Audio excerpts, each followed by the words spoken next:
কালীঘাটের প্রতি রামকৃষ্ণদেবের যেমন টান ছিল, তেমনি কালীঘাটকে সারদা দেবীও খুব ভালোবাসতেন।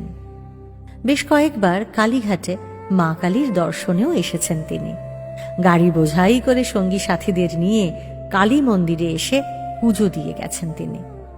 তবে এই কালীঘাটেই তাঁর জীবনে দুটো অদ্ভুত ঘটনা ঘটে যায়।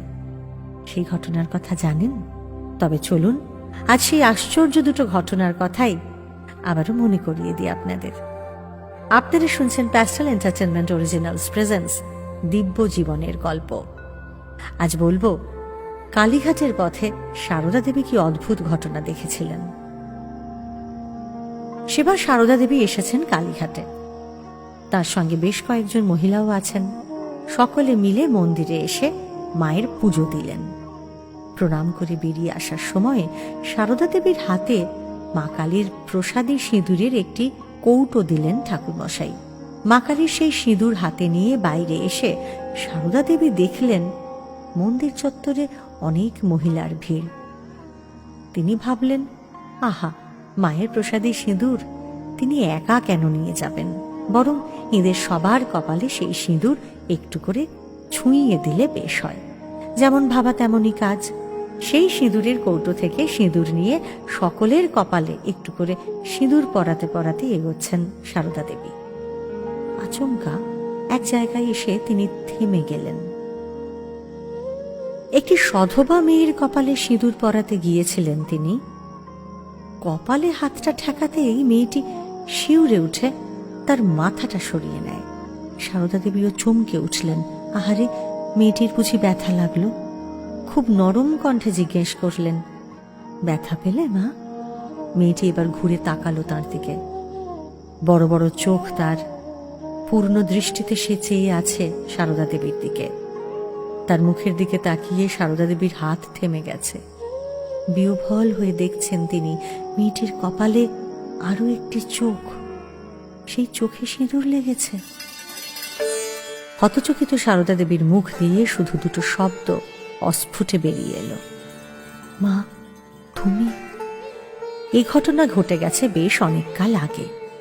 আবার একবার কালীঘাটে গেছেন তিনি। বরাবরের মতো কয়েকজন সঙ্গী সাথীও রয়েছে এবারও তার সঙ্গে।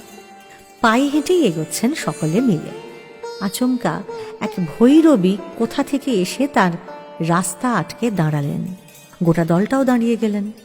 সারদা দেবী বললেন, কারো কাছে টাকা পয়সা থাকলে সেই ভৈরবীর হাতে কিছু প্রণামী দিতে। কিন্তু না, ভৈরবী কিছুই নিতে চান না। জোর গলায় বললেন যে তার টাকার দরকার নেই। কার কাছে কি নিতে হয় তা তিনি জানেন।